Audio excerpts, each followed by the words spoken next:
ഈ കുറുക്കൻ സന്യാസി അത്ര നിസാരക്കാരനല്ല.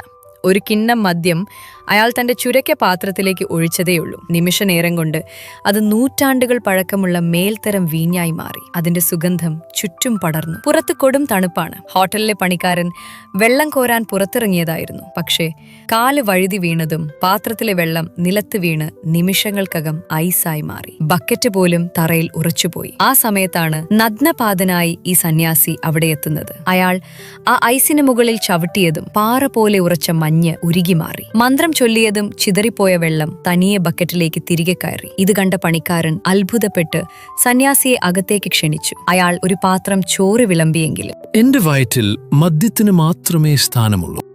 സന്യാസി മദ്യം കുടിക്കുന്തോറും അതിന്റെ വീര്യം കൂടി വന്നു. പോകുന്നതിന് മുൻപ് അയാൾ തന്റെ പാത്രത്തിലെ മദ്യം അവിടുത്തെ കിണറ്റിലേക്ക് ഒഴിച്ചു. പണിക്കാരൻ ആദ്യമൊന്നും മനസ്സിലായില്ല. പക്ഷെ സന്യാസി പോയ ശേഷം നോക്കിയപ്പോൾ കിണറ്റിലെ വെള്ളം മുഴുവൻ ഒന്നാന്തരം വീഞ്ഞായി മാറിയിരിക്കുന്നു. കാലം മാറി. പണിക്കാരൻ പണക്കാരനായി. ചെറിയ കട വലിയ ഹോട്ടലായി മാറി. പക്ഷേ പണം വന്നതോടെ അയാളിൽ ആർത്തിയും വന്നു. അയാൾ ആ കിണറിന് പൂട്ടുമിട്ടു.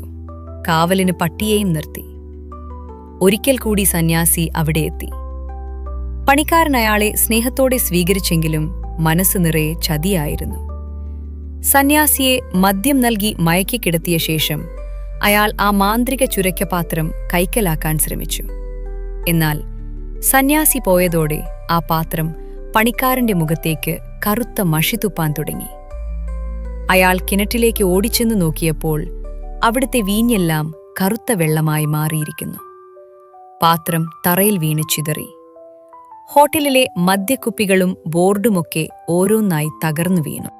അമിതമായ അത്യാഗ്രഹം കാരണം അവസാനം അയാൾക്ക് കയ്യിലുണ്ടായിരുന്നതും നഷ്ടപ്പെട്ടു.